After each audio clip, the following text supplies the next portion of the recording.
In a city built on illusions, one woman is about to expose the biggest lie of them all.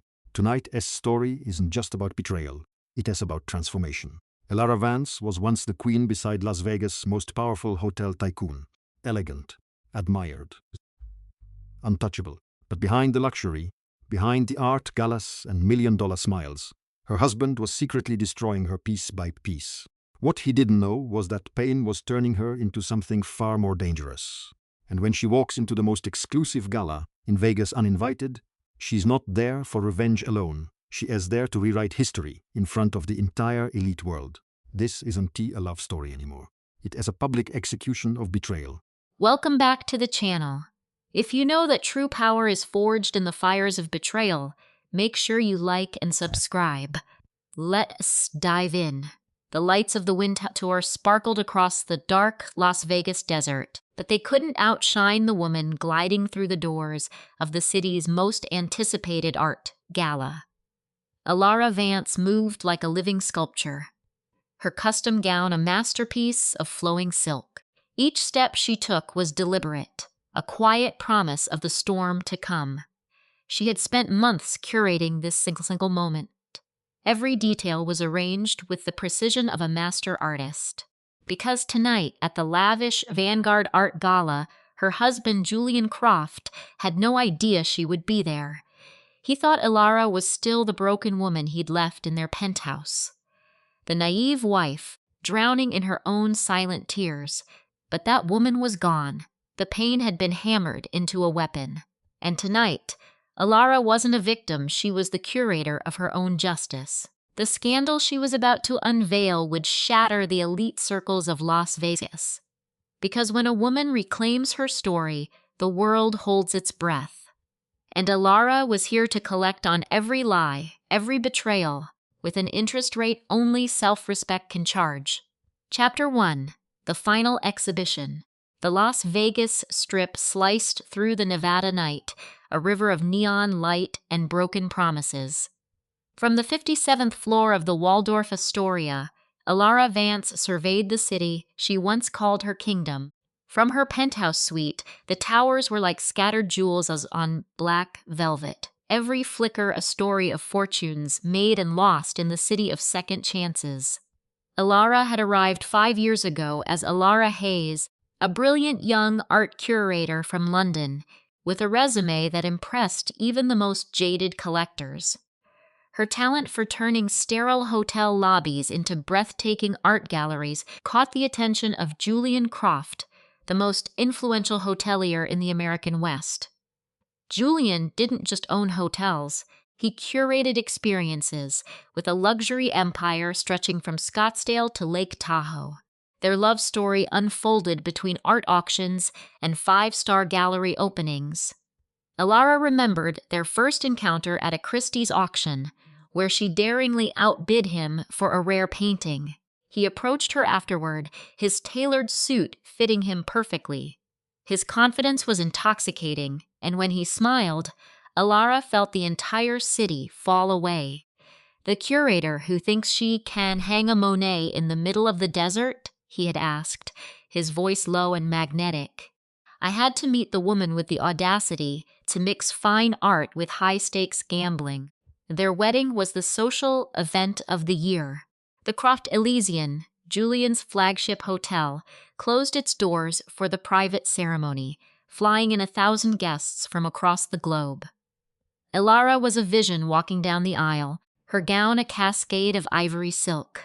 The hotel's grand atrium had been transformed into an indoor forest of white hydrangeas and silver birches, with a string quartet playing softly. Julian waited for her at the altar, his eyes filled with tears, whispering, "My desert muse," as she reached his side. A Clark County judge married them beneath a spectacular glass ceiling that mirrored the glittering lights of the Strip. As they kissed, a silent explosion of fireworks lit up the sky over Vegas, a brilliant tribute to their new life. The first 3 years were like a perfect, sun-drenched dream. Elara launched her own art consultancy firm, with an office in the heart of downtown Vegas. She specialized in creating immersive art experiences for luxury hotels. Her vision blended classic European masters with bold, contemporary installations, bringing a new level of culture to the Mojave Desert. The penthouse they shared at the Waldorf was their first collaboration. Alara had designed it as a home and a private gallery. Massive windows framed the mountains like living paintings, and every piece of furniture was a work of art she had personally selected. Julian was the model husband during those golden years. He would surprise her with rare art books he'd found on his travels. He planned spontaneous trips to Florence and Paris and celebrated every new client she landed as if it were his own victory. They even launched a joint foundation, the Croft Vance Initiative, which funded art education for at-risk youth in Nevada. "You're my muse." "Alara," he would tell her as they dined on their terrace, the city lights twinkling below. "Before you, I just built building." "With you, we are building a legacy." Alara had believed him with all her heart. She had poured her soul and her reputation into his empire. Her curated collections had elevated 3 of Julian's hotels into world-renowned cultural destinations. The Elysian's Gallery Suites featured original works from modern masters, while the Croft Azure had a sculpture garden that seemed to defy the desert itself. Each space was a testament to her vision and her love for him. But betrayal often hides in plain sight, disguised as ambition. The signs started small. Julian began working later, blaming negotiations for a new property in Dubai. Their intimate dinners were replaced by rushed phone calls between his meetings. Weekend trips were canceled for last-minute emergencies with foreign investors. Alara, consumed by her most ambitious project, yet a permanent, immersive digital art exhibit for the city, didn't notice the warnings at first. She trusted Julian completely, believing their life was built on a foundation of solid rock. It was 6 months ago, while planning a surprise 40th birthday party for him, that Alara discovered her perfect world was just a beautifully constructed lie. The party was meant to be a secret, held at their penthouse with all their closest friends. Alara was on his laptop, searching for an old photo of them to include in a tribute video she was making. She had been looking through his files when she found a locked folder she didn't recognize. The password hint was "My First Love." Smiling, she typed in the name of his childhood dog, Buddy. The folder opened instantly, but it didn't contain business documents or old family pictures. It held hundreds of photos. It was a digital album meticulously organized, simply titled Chloe. Alara felt the air leave her lungs as she clicked it open. There was Julian, but he wasn't alone. A much younger woman with bright red hair was with him, in photos taken all over Lake Como, a trip he had supposedly taken alone for business 3 months prior. It wasn't just a friendly colleague. They were kissing on a boat, her hand on his chest. They were laughing intimately in a small cafe. The world around Alara dissolved. The sounds of the city faded into a dull roar. The light from the screen felt blinding. She was looking at a gallery of her own personal hell. The woman, Chloe, whispered something in his ear in one photo, and Julian laughed. A private, unguarded laugh that Alara thought belonged only to her. Then, in the final photo, the woman held up her hand, showing off a diamond ring on her finger. Alara shut the laptop. The quiet click echoed in the silent penthouse like a gunshot. She didn't cry. She just sat there, frozen, as her entire world collapsed. When Julian came home that night, she smiled and pretended everything was perfect. But her soul had already declared war. That night, lying beside him in the dark, she listened to the steady rhythm of his breathing and began to draw up a new blueprint. A curator knows that before you can display a new masterpiece, you must first remove all the fakes from the gallery. Alara took a breath. The affair was confirmed, but what should Alara do now? A. Confront him publicly. For 3 agonizing months, I lived a double life. On the outside, I was Clara, the celebrated chef, the happy, successful wife. Inside, I was just a woman watching her marriage get demolished in slow motion. Our mornings were a carefully choreographed play. Julian would wake at dawn, scanning market reports, while I planned menus for my restaurant. We'd kiss goodbye, and it always tasted like ash. But lately, I'd been watching him. Really watching. The way his thumb swiped endlessly on his phone. The private little smile he had for certain texts. The new, expensive cologne he started wearing, a scent I'd never bought him. I gathered these clues like a detective investigating the slow-motion murder of my own life. Her name was Isabel, and I found out in the most gut-wrenching way. I saw a reservation pop up on our shared tablet, a table for two at the Perch, the city's most romantic spot. He had told me he had a late investor meeting. The maitre d', a man I'd known for years, greeted me with a pained look I wouldn't understand until a moment later. Mrs. Hayes, he stammered, using the name I'd built my culinary brand on. Mr. Hayes is in a meeting. I smiled, a brittle fake thing. I know, I'm just here to surprise him. Where is he? The man swallowed hard. Clara, maybe you should wait. But I was already pushing past him, heading toward the secluded corner booth with the best view of the city skyline. A booth I had personally requested for our anniversary last year. Julian was there, at our table. But he wasn't alone, and he definitely wasn't talking business. Isabel. I recognized her instantly from his company's website. She was leaning across the table, her hand on his, as Julian stared at her with an adoration I thought was reserved only for me. The world just stopped. My purse slipped from my hand, hitting the polished floor with a dull thud. The sound made them both jump, their heads snapping toward me like they'd been shot. Clara! Julian's voice was a choked whisper. It's not what you think. Oh, but I knew that line. I'd heard it in movies, read it in books, and consoled enough friends to know that when a man says that, it's always exactly what you think. Or worse. Isabel was 26. A fact I'd later discover while obsessively digging into her life. A tech prodigy who'd moved to the city 2 years ago and landed in my husband's venture capital firm 6 months later. She was beautiful, with that easy confidence of someone who has never been told no. She had sharp, intelligent eyes and a smile that could disarm armies. Isabel, I think you should go, Julian mumbled, his voice shaking as he fumbled with his napkin.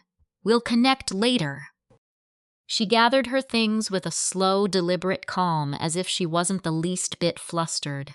As she passed me, she paused and looked me straight in the eye. There was no shame there, no regret, just pity. Clara, she said, her voice smooth as silk, I truly am sorry you had to see that. And then she was gone, leaving behind the ghost of her expensive perfume and the unspoken truth that she was the one who now owned my husband's heart. Julian came toward me, his hands up like I was a frightened deer. Clara, baby, let's talk. This meant nothing. It was just what, Julian? My voice was terrifyingly calm, like it belonged to a stranger. Just a bit of fun? A fling? A distraction from our boring life? He opened his mouth, then closed it, and I saw the exact moment he decided the next words out of his mouth would be another lie. It's complicated. The pressure at work has been immense. You're always busy with the restaurant. And there it was. The knife he twisted after the betrayal, the blame. Somehow this was my fault. Somehow my passion, my success, my drive to build something beautiful had made me the villain in my own marriage. I bent down and picked up my purse, carefully stepping around the wreckage of my life. When I looked up at Julian, my eyes were cold steel. I wasn't the woman who cried herself to sleep anymore. I was someone new, someone he had created. When you come home tonight, I said, my voice perfectly level, I won't be there. Clara, wait, we can fix this. I'll end it with her. We can go to counseling. But I was already gone, leaving him alone with his pathetic excuses and the scent of his mistress in the air. That night, I didn't go home. I checked into a suite at the Fairmont, a hotel whose restaurant I helped launch when I still believed in fairy tales. I started making calls to my lawyer, my accountant, and my brother in New York, who swore in Italian for 10 straight minutes after I told him what happened. The next few days revealed that the affair was just the beginning of a much darker story. My lawyer, David Chen, a sharp, no-nonsense man who handled the biggest divorces in the city, called me into his office. What he showed me stole the air from my lungs. "Clara," David began, pointing to a stack of financial statements, "we have a serious problem. For years, I had my own accounts for my restaurant business and joint accounts with Julian for our home and investments. Or so I believed. Julian has been funneling money from your joint accounts into a series of shell corporations," David explained. "And you never approved any of this, did you?" I just shook my head, feeling sick. Based on these records, over the past 18 months, he has moved over $3 million, and it gets worse.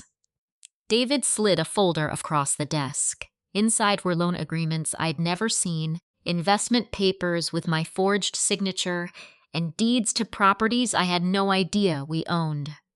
"It seems your husband has been using your sterling credit and your business's reputation to secure high-risk loans.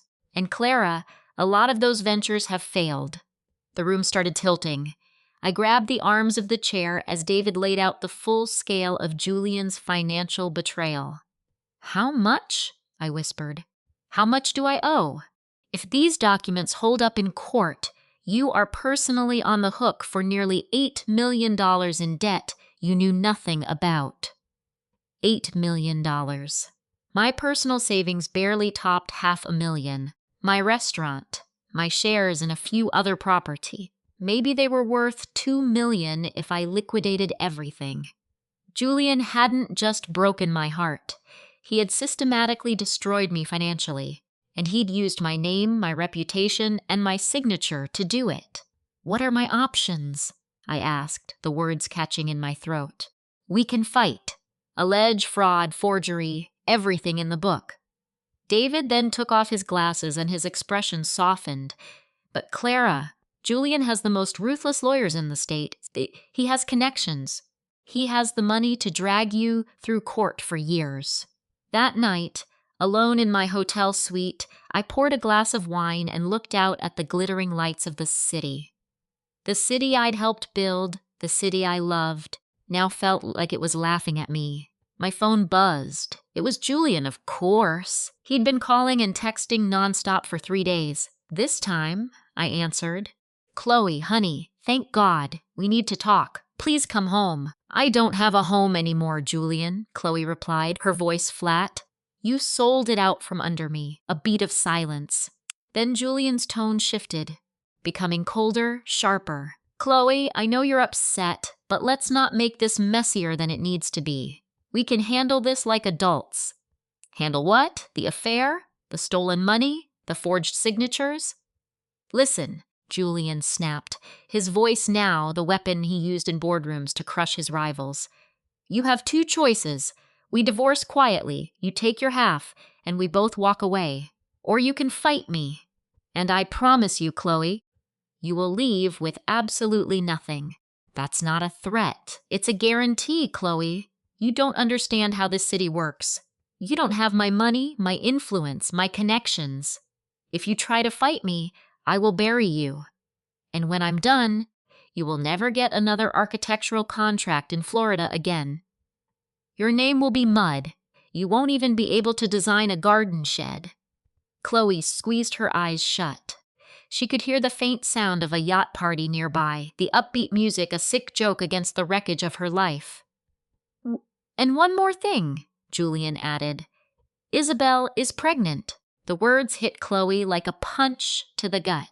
She buckled over, the phone clattering to the floor as the tears she'd held back for weeks finally broke free. Julian kept talking, his voice a tinny echo from the dropped phone. "We're getting married as soon as the divorce is final, obviously. Chloe, we were over years ago.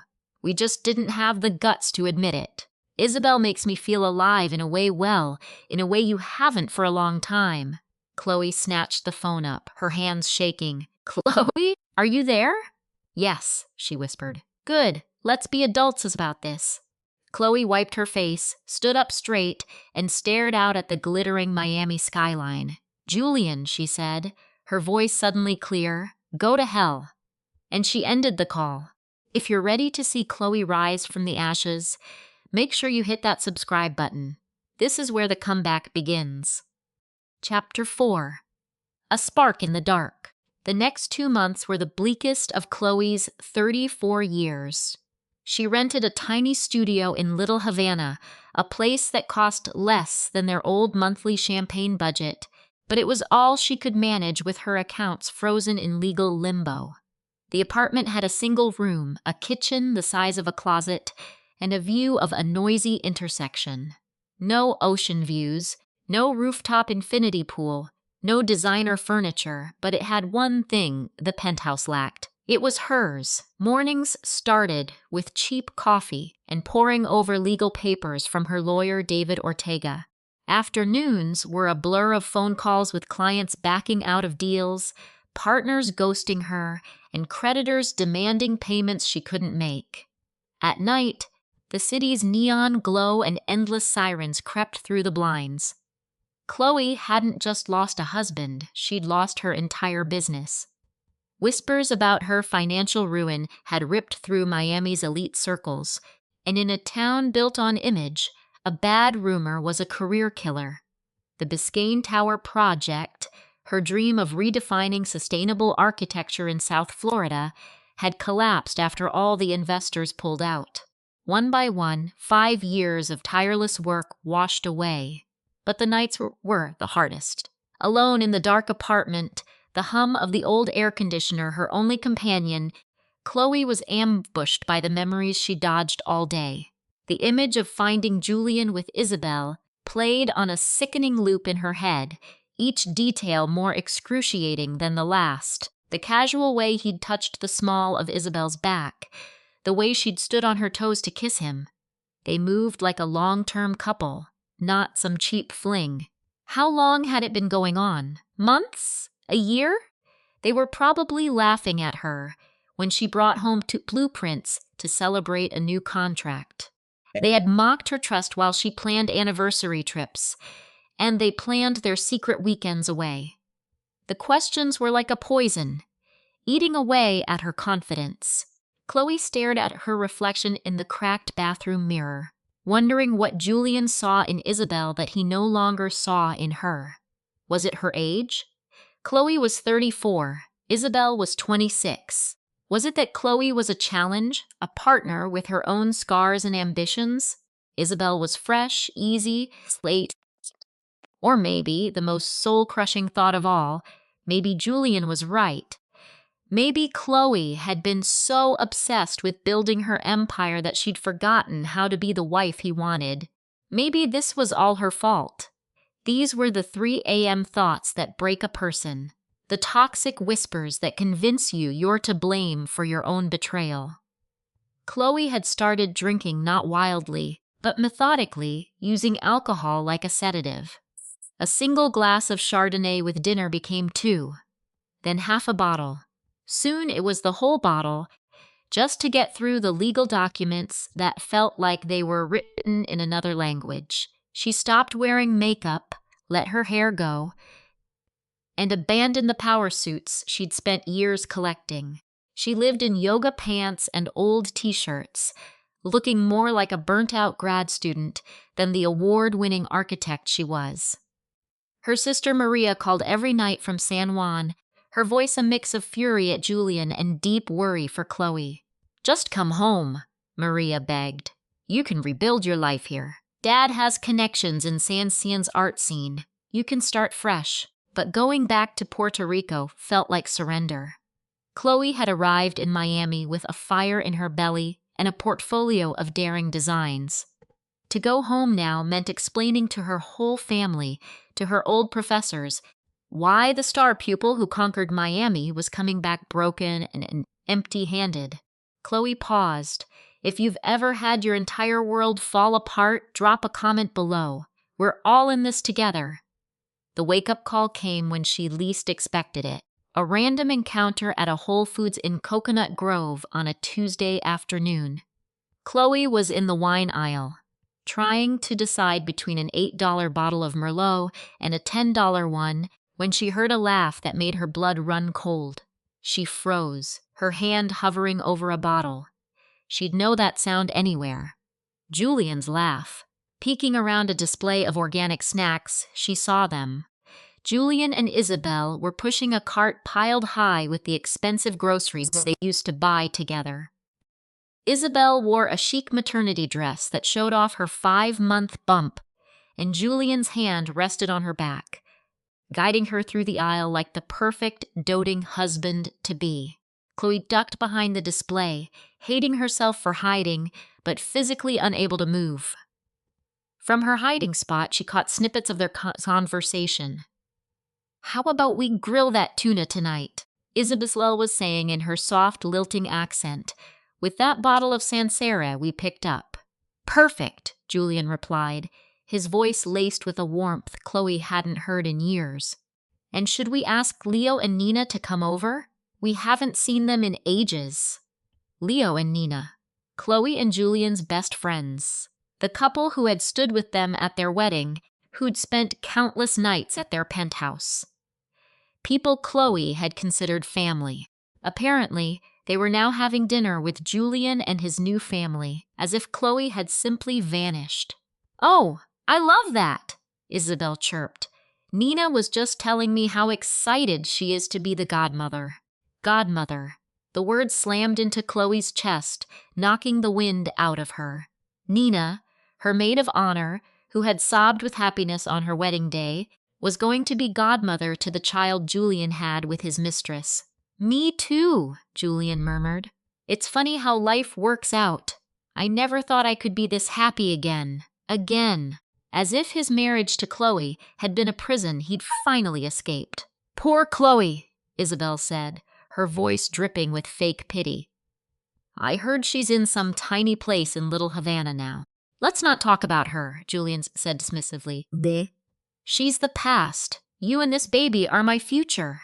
Chloe sank to the cold tile floor, leaning her back against the snack display as silent tears streamed down her face.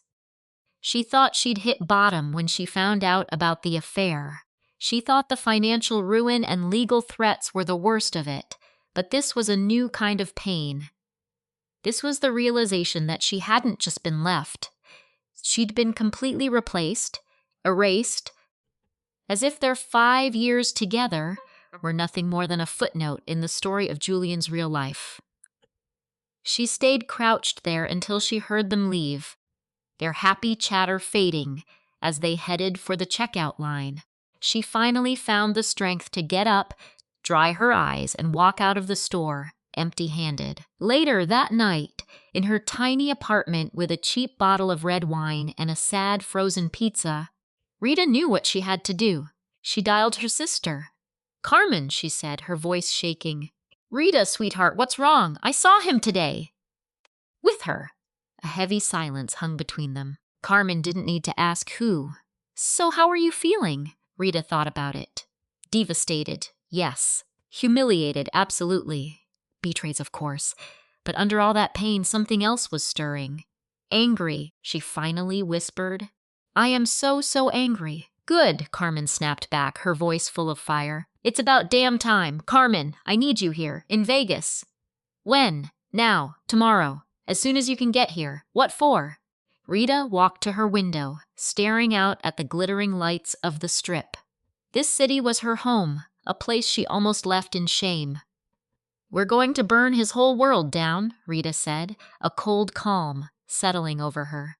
"We are taking back every single thing he stole from me, and he's going to remember it for the rest of his life."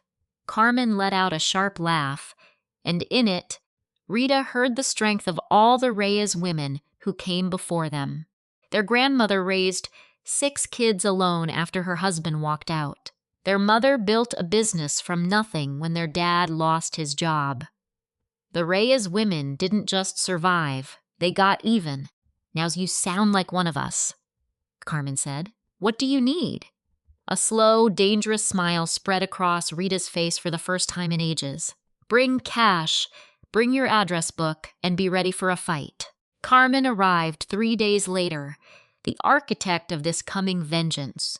She had 2 bags, $15,000 in cash from sold jewelry and family loans, and a brilliant plan she'd mapped out on the flight. First things first, Carmen announced, making herself at home on the pull-out couch. We need intel.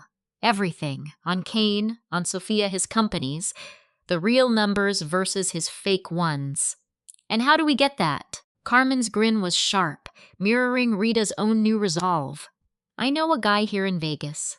An old friend, his specialty is financial scams and cheating husbands. He owes me a big favor after I helped his parents with their immigration papers last year. He's perfect.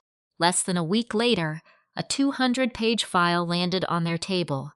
It was all there. Photos of Kane Archer and Sophia Vance at secret dinners, bank statements of offshore transfers, phone records proving the affair started years ago.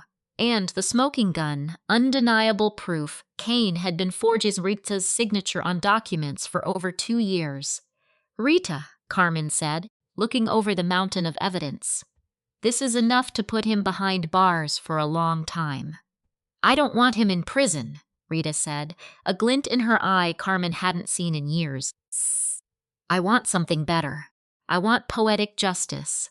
If you think Rita's about to turn the tables, hit that like button, because her payback is just getting started. 2 weeks later, Rita walked into her lawyer's office looking like a new woman. Her hair was sharp, her makeup was flawless, and she was dressed in a powerful business suit. Robert, she began, dropping the massive file on his desk. I'm withdrawing the divorce papers. Robert Chen stared at her, completely baffled. Rita, what are you talking about? This evidence could ruin him in court. We can get all your money back and make him pay for this. Exactly, Rita said with a cool smile. But we're not doing it in court. We're doing this my way. The new Rita Reyes was born. 6 months after her life fell apart, after careful planning, she was ready to re-enter Las Vegas society. But not as a victim. Step 1 was a new home base. Carmen pulled some strings and secured them a loan to rent a stunning loft in the Arts District. It wasn't the opulent penthouse she shared with Kane, but it was something much better. It was a war room.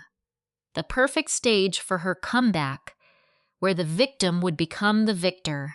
The place was a converted warehouse with 20-foot ceilings and massive industrial windows. Rita turned the open space into her home, office, and command center all in one. Carmen furnished it with sleek, minimalist pieces that screamed quiet power. But the space wasn't the only thing getting a makeover. Rita hired a team of trainers, a nutritionist, a stylist. The point wasn't to be prettier. She was already beautiful. It was about forging an armor of pure confidence, the kind you only get from walking through fire and coming out the other side. Her haircut was now short and sharp, highlighting her cheekbones. Her wardrobe was simple, elegant, and screamed success without making a sound. But the real transformation was inside. Rita had spent months doing nothing but studying Kane Archer's world. She learned every partner, every board member, every major client. She dug into his finances, his vulnerabilities, his dirty secrets. Like a general planning an invasion, she mapped out his entire empire. And in doing so, she found the one crack that could bring the whole thing crashing down. Turns out, Kane wasn't the genius everyone thought he was. His empire was just a house of cards, built on a mountain of hidden debt and risky loans between his own companies. It only looked stable because he kept expanding. Rita discovered his entire operation depended on landing one single deal to avoid collapse. That deal was a new $2 billion casino resort, a massive project the city was putting up for bid. It was set to be the biggest entertainment complex in all of Nevada, and Kane had to have it. and Rita had the perfect design to snatch it from him. For the last 5 years, she'd been secretly developing her dream project, a revolutionary casino concept blending green architecture with cutting-edge tech. It was something that would completely change the face of Las Vegas. She'd kept it hidden from Kane, planning to surprise him with the finished design. The irony was brutal. The very project she created to honor their future together was now the perfect weapon to destroy him. In just 6 weeks, she polished her proposal, rallied loyal old clients, and built a brand new company from the ground up. Her old company was gone. In its place rose Phoenix Design Collective, with Carmen as her partner and a team of brilliant young architects. The name was intentional. Rita had risen from the ashes of her old life, and she was about to take flight. Her comeback was meticulously planned.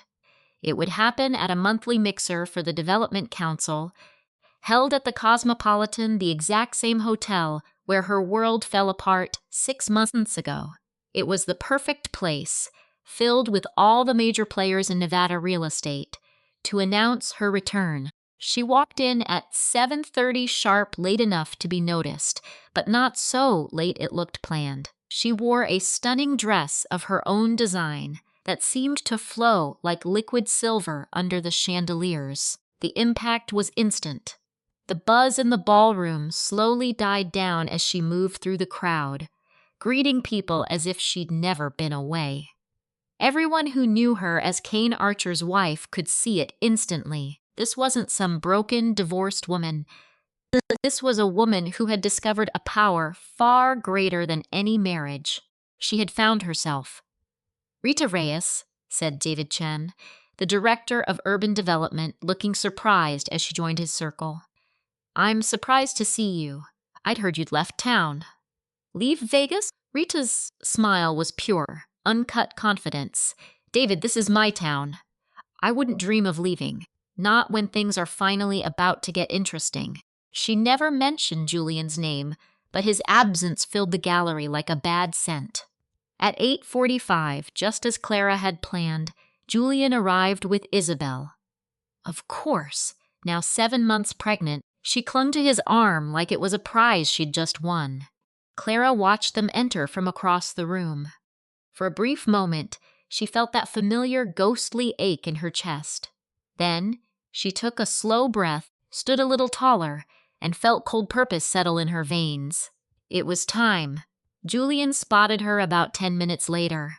Clara was the center of a circle of powerful men museum trustees, major collectors, the mayor's cultural attaché. Laughing at something Simon Vance, the city's most feared art critic, had just said. When Clara saw that Julian had spotted her, she held his gaze and offered a small, calm smile, the kind you give a business acquaintance, not the kind a broken ex-wife gives. It was a smile between equals, from a professional who had completely moved on. Julian stood frozen for a full second, his wine glass paused halfway to his mouth. Clara could see the pure shock on his face, the confusion, and then something else, the first little spark of fear. This was not the shattered woman he had left. This was someone else entirely. Clara excused herself from her group and began walking toward the terrace, making her path pass deliberately close to Julian and Isabel. Just a few steps away, she stopped, as if she had only just then noticed them there. "Julian," she said with perfect warmth. "Isabel, how wonderful to see you." Isabel visibly flinched, her hand instinctively flying to her swollen belly. Julian opened his mouth, then closed it, and finally managed to get a response out. "Clara, I didn't expect to see you." "Why not?" Clara tilted her head with an air of genuine curiosity. "These events have always been vital for my work."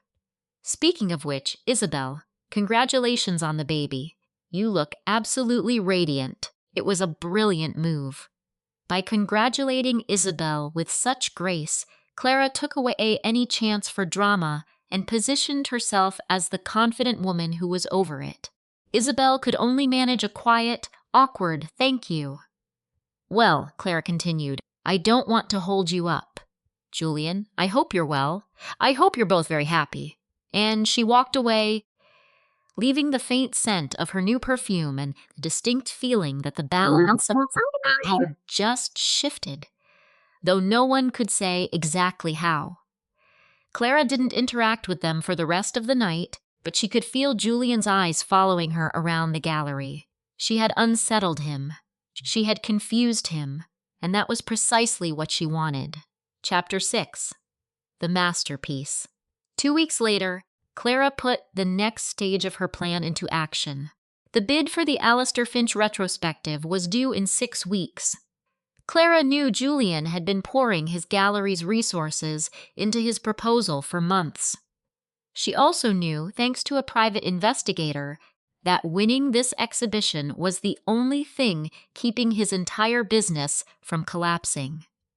Clara scheduled a meeting with Eleanor Vance, the director of acquisitions for the Met, and the one person whose opinion mattered most. Eleanor had known Clara during her early success and had maintained a friendly professional respect even after the ugly divorce rumors.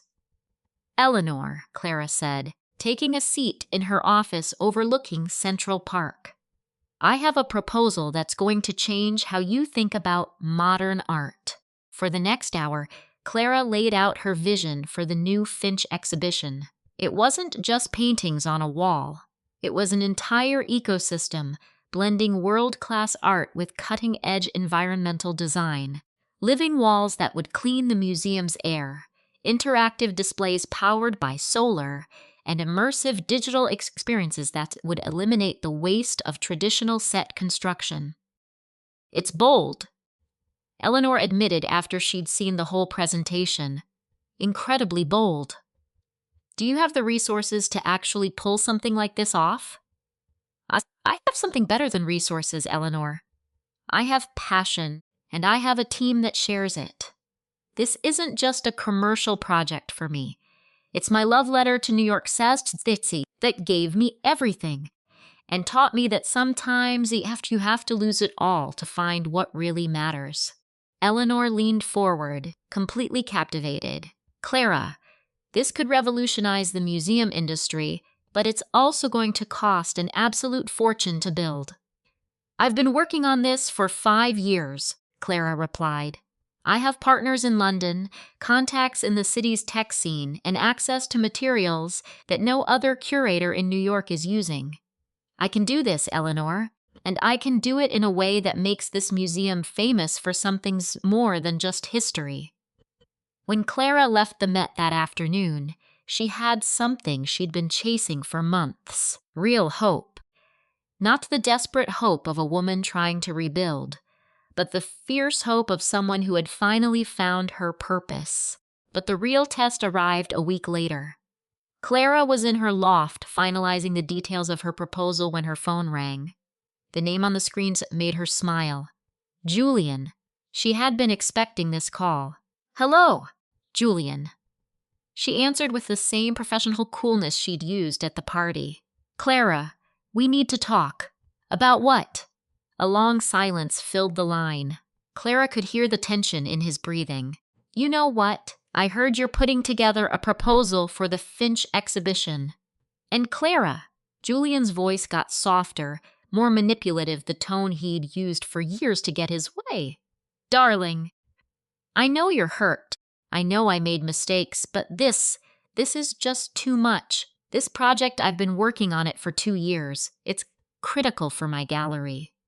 A cold calm settled over Clara. This was the moment she had been waiting for. Are you asking me to withdraw my proposal?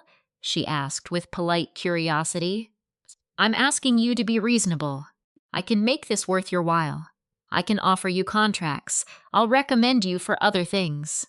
We can even work together on this. Clara laughed, and the sound was completely empty of humor. Julian, do you know the difference between you and me? You build to possess. I build to create. And New York deserves something created with passion, not just owned out of greed. Clara, please. Good luck with your proposal, Julian. May the best curator win. And she hung up. Chapter 7. The Unveiling. The Grand Hall at the Met had never seen such a stunning comeback. The same woman who 6 months before had fled this place completely heartbroken now commanded the room like a queen taking back her throne. It was the night of the annual Children's Foundation Gala, the city's most important social event of the year. And Clara Pierce had returned not as the humiliated ex-wife of Julian Thorne, but as the triumphant director of Phoenix Curations. 3 days earlier, the museum had officially announced that Phoenix Curations had won the bid for the Finch retrospective. The $200 million contract had not only made Clara the most powerful curator in the Northeast, but it had also sent shockwaves through the entire New York art scene. Julian had lost more than a contract. He had lost his future. The financial investigations that Clara's win had triggered revealed the true scale of Julian's fraudulent schemes. The forged acquisition documents with Clara's signature were only the tip of the iceberg. For years, Julian had been manipulating investments, hiding debts, and using shell companies for money laundering. Without the museum contract to keep the cash flowing, his entire financial empire had collapsed like dominoes. This morning, federal agents had raided the Thorne Gallery offices. Julian was facing charges of bank fraud, tax evasion, and forgery of documents. His assets were frozen, his bank accounts were closed, and his reputation was destroyed forever. But Clara hadn't come to the gala to celebrate her ex-husband's downfall. She had come to prove that a woman can rise from the ashes of her old life and build something more beautiful than she ever imagined. The gown she wore was created just for this night by an up-and-coming designer from Brooklyn, a piece that blended timeless elegance with technical innovation. The fabric seemed to catch and throw back the light from the chandeliers, creating an almost heavenly effect as Clara moved through the great hall. Her hair was styled in a simple chignon that showed off the graceful line of her neck, where a sapphire necklace, a gift from her sister, gleamed like drops of midnight. But the most important accessory she wore was her confidence. For months, Clara had worked to rebuild not just a career, but her own self-worth. She had gone through therapy, rediscovered her passions, and learned to value herself not as someone's wife, but as a complete and powerful woman. Clara Pierce. That voice made her turn. It was Arthur Vance, the city's top food critic, approaching with a flute of champagne and a smile that radiated pure admiration. Arthur. Amelia offered her hand, and he bowed over it with old-world charm. "It's a pleasure to see you." "The pleasure is all mine, Amelia. Your restaurant proposal was a masterpiece, simply stunning. In 20 years of reviewing, I've never seen such a bold new concept. Thank you," Amelia said, a familiar warmth spreading through her chest. "This isn't just about food for me. It's my vision for San Francisco's culinary future, a future where this city leads the world in sustainable dining." For the next hour, Amelia was the gravitational center of the room. Restaurant owners, investors, and city officials all wanted a moment, eager to praise her, ask about her vision, and discuss potential partnerships. It felt like the entire city finally saw the brilliant talent that had been hidden in plain sight, for years obscured by her marriage to David. "Amelia, I've been a fan of your work since your catering days," said Julian Croft, the renowned Napa Valley chef, as he approached with his wife. "I always knew you were special. This new venture is going to revolutionize the restaurant industry." "This is only the beginning," Amelia promised, her smile hinting at all the plans she had yet to reveal. "I have blueprints for 5 more restaurants in the next 3 years. We're going to show everyone that farm to table isn't just a gimmick, it's the only way forward." And that's when she saw them arrive. David and Chloe drifted into the gala like phantoms from another life. David was wearing the same designer suit he'd worn to countless tech summits when they were married. but it seemed to hang off him now, as if stress had whittled him down. His eyes looked hollow, the eyes of a man who hadn't slept, and his usual confident grin was a strained, desperate imitation. Chloe, now 8 months pregnant, held on to David's arm like it was a flotation device.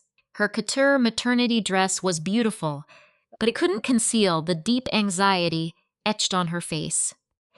News of his company's data breach scandal had been the talk of the city for weeks, and the pressure was clearly taking its toll on them both. A strange sense of peace washed over Amelia.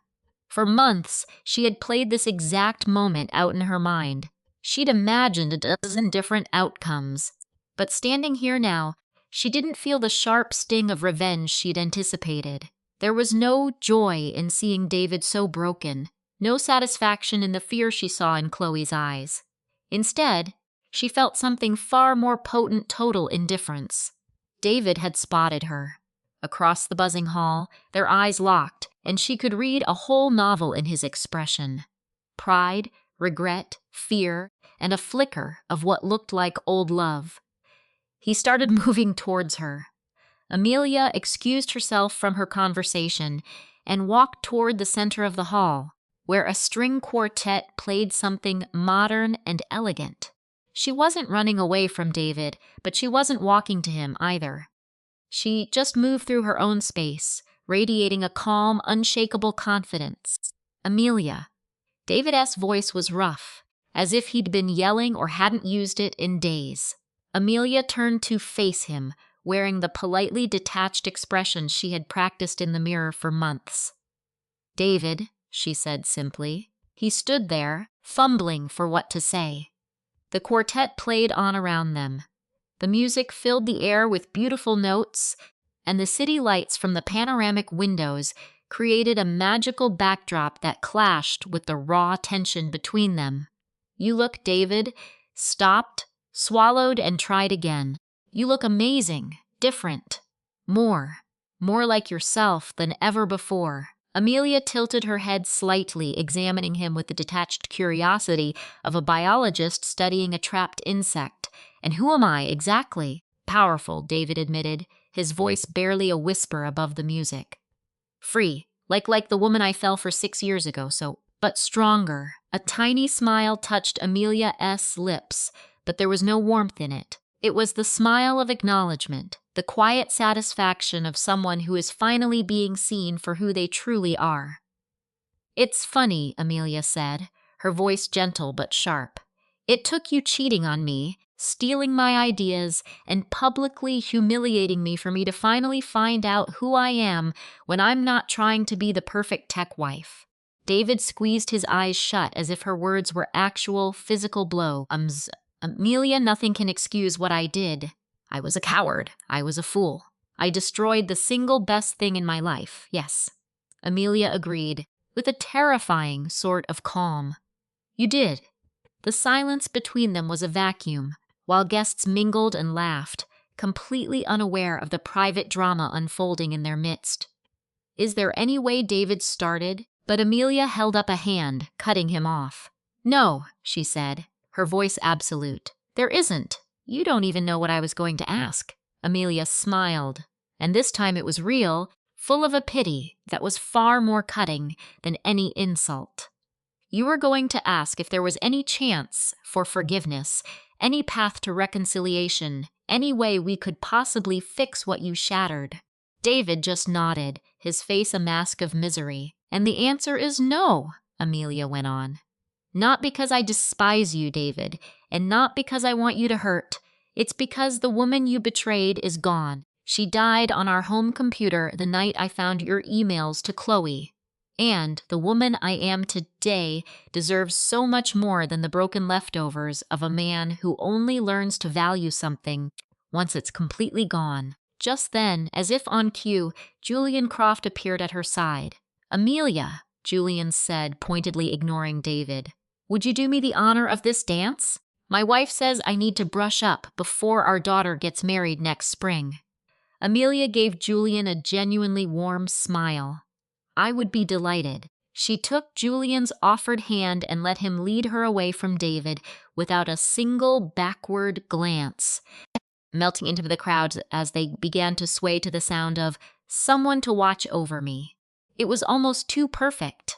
Amelia dancing with a man who respected her, who celebrated her work, who saw her as an equal, while David just stood there, watching them from afar. Over Julian's shoulder, Amelia could see David, motionless in the middle of the gala, an island of regret in a sea of celebration. Chloe had joined him, her expression full of concern for him, but he didn't seem to notice her at all. His eyes were locked on Amelia, following her across the floor with the haunted look of a man who finally understands the true scale of his loss. "Are you all right?" Julian asked quietly as they spun gracefully past the other guests. "I am perfect," Amelia replied, surprised by how true the words felt in her mouth. "For the first time in a very long time, I am exactly where I'm supposed to be." The music shifted to a more upbeat tempo, and Julian expertly twirled her in a move that spoke of old-school charm. Amelia let out a laugh, a sound so clear and full of joy that a few nearby heads turned to smile at them. And that's when the night shattered. From the far side of the room, Amelia heard a sharp cry. She looked over and saw Chloe bent over, one hand clutching her large belly, the other gripping David's arm for dear life. A dark pool was spreading across the polished floor beneath her. "Help!" David screamed, his voice shot through with pure panic. "Somebody help! The baby's on its way!" The elegant gala instantly devolved into chaos. Guests surged forward, some trying to get closer, others just staring with morbid fascination. Someone yelled to call 911. The quartet stopped playing, leaving a sudden, shocking silence filled only by worried chatter and Chloe Seth's pained cries. Amelia stood frozen in the middle of the room, watching the whole disaster play out as if she were watching a movie. For one long, surreal moment, time just stopped as she took in the scene. The man who had ruined her, now terrified, holding the woman who had helped him do it. The two of them facing a crisis that stripped them down to their rawest, most human selves. And Amelia felt absolutely nothing. No satisfaction in their panic, no urge to help, no lingering desire for revenge. Just a deep, profound calm. The quiet of someone who has finally completely turned the page. Julian looked at her, his face full of concern. "Should we go over there?" Amelia watched as paramedics rushed in, as David yelled frantic, useless instructions, as Chloe was carefully lifted onto a stretcher. She saw the real terror in both their eyes, the genuine love they had for each other in that moment of crisis, and how they clung to one another as if their whole world was falling apart around them. "No," Amelia said at last. "They have each other. That S all they need." The paramedics started wheeling Chloe out, with David jogging beside the stretcher, clutching her hand. Right before he went through the doors, David looked back one last time, searching for Amelia. Their eyes met across the chaotic room, and in his gaze she saw a silent question, a final, desperate appeal. Amelia gave him a small, deliberate nod. It wasn't forgiveness, it was an acknowledgement. An acknowledgement that they had once meant the world to each other. An acknowledgement that the love they shared had been real, even though he was the one who destroyed it. An acknowledgement that it was finally time for both of them to let go and move on. And then he was gone, and Amelia was left standing in the most beautiful venue in San Francisco, surrounded by the city's elite, with her entire future laid out before her like a blank page, just waiting for her to write the next chapter. "Well," Julian said after a long pause, "how dramatic!" Clara laughed, a deep, genuine sound that rose from a soul finally set free. "You know, Leo, I'm done with drama. I've had a lifetime's worth. Let's talk about something that matters, like regenerative design and the future of the Miami coastline, some." Leo's face softened into a smile, clearly relieved. "Now that sounds like a conversation worth having." And as the band started up again and the swirl of the gala resumed, Clara Vance spoke with a fire in her eyes, outlining her vision to make Miami a new standard for eco-luxury. She described living shorelines that would protect the city, of saltwater greenhouses that would redefine coastal living, of resorts that blended opulence with ecological restoration. She was talking about the future, her future. Epilogue, High Tide. Clara Vance's story didn't peak that night at the fundraiser. It crested 6 months later as she stood on the highest floor of her half-built oceanfront resort, watching her ideas rise in hurricane-proof glass and steel under the Florida sun. The project, once a dream to build with her husband, had become her fortress, the tangible proof of a woman who learned to build her own happiness on a foundation of solid rock.